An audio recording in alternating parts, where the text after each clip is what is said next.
Ya, di sini kita ada di Museum Situs Manusia Purba Sangiran, menjelajahi dan belajar apa aja yang ada di Sangiran. Di sini kita bakalan membuat video dengan tujuan edukasi ya, supaya kita bisa belajar bareng tentang kehidupan manusia purba dan bagaimana mereka bisa berkembang dari waktu ke waktu. Yuk, kita mulai petualangan kita. Buat seperti apa sih nenek moyang kita? Bagaimana evolusinya mereka? Simak video baik-baik.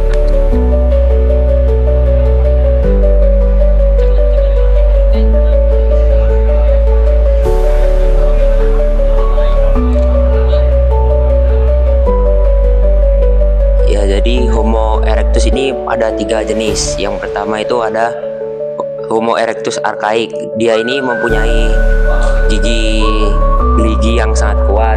Dia juga mempunyai fisik yang paling kekar. Mereka disebut dengan nama Meganthropus palaeojavanicus. Yang kedua itu ada Homo erectus typic. Mereka ini punya lebih maju, tapi mereka punya badan yang lebih mungil. Mereka disebut dengan Homo erectus typic. Yang ketiga ada Homo erectus progressive. Mereka adalah yang paling maju dari ketiga jenis yang lainnya. Volume otak mereka juga lebih besar dan dahinya yang lebih meninggi. Mereka ini disebut dengan nama Pithecanthropus soloensis.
Sekarang kita akan bahas zaman batu di Nusantara. Zaman batu di Nusantara dibagi menjadi 3, zaman Paleolitikum, Neolitikum, dan Megalitikum. Yang pertama, Paleolitikum, yaitu adalah zaman batu paling tua, di mana manusia masih hidup secara berpindah-pindah tempat atau nomaden, dan mencari makan dengan berburu serta mertamu. Alat yang digunakan masih kasar, seperti kapak genggam dan alat serpi. Yang kedua ada zaman Neolitikum. Zaman batu muda, manusia sudah mulai bercocok tanam dan hidup menetap. Alat bantu kehidupan mulai halus, seperti kapak lonjong, kapak persegi, bahkan alat menumbuk padi. Yang ketiga ada zaman Megalitikum atau zaman batu besar. Manusia mulai membangun benda-benda besar dari batu seperti menhir, dolmen, sarkofagus, dan punden berunda. Fungsinya untuk tempat pemujaan arwah, leluhur, dan kegiatan keagamaan.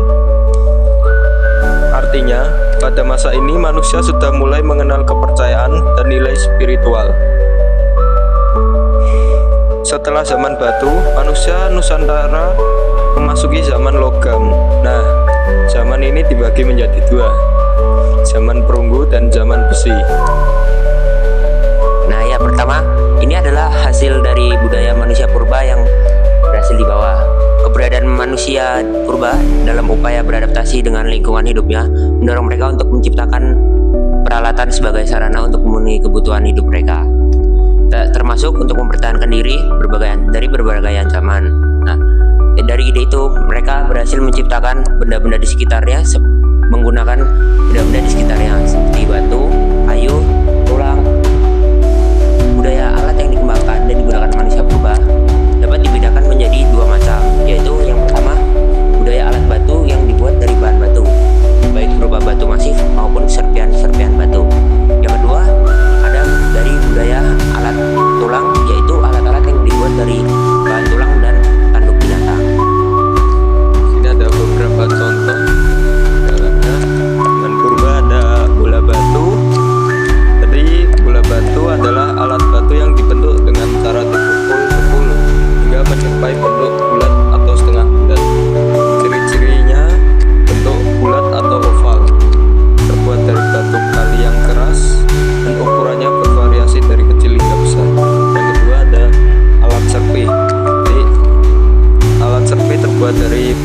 batu kecil yang memiliki sisi-sisi tajam.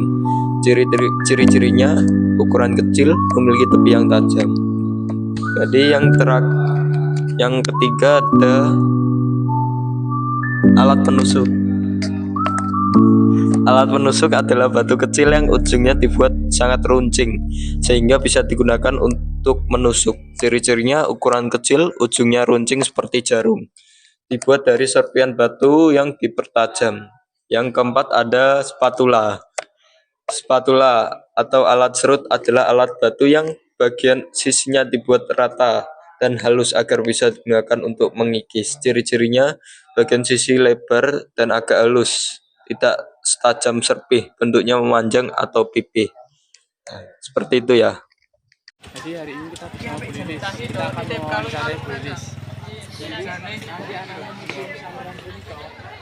Punapa mbiyantu Ibu wonten ing babagan ekonomi kabupaten sampun lawas banget. Oh nggih, sangat membantu Mas. Soalnya ini anu namung niki mawon. Oh nggih. Bisa saged membantu nggih.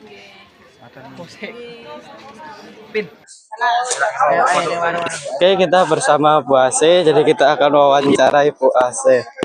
Bu Asih, wonten dinten punapa piyambakipun pundi para tamu utawi pengunjung paling rame, Bu? Bahasa Jawa apa Bahasa Jawa. Bahasa Jawa. Bebas ya? Bebas enggak apa-apa, Bu.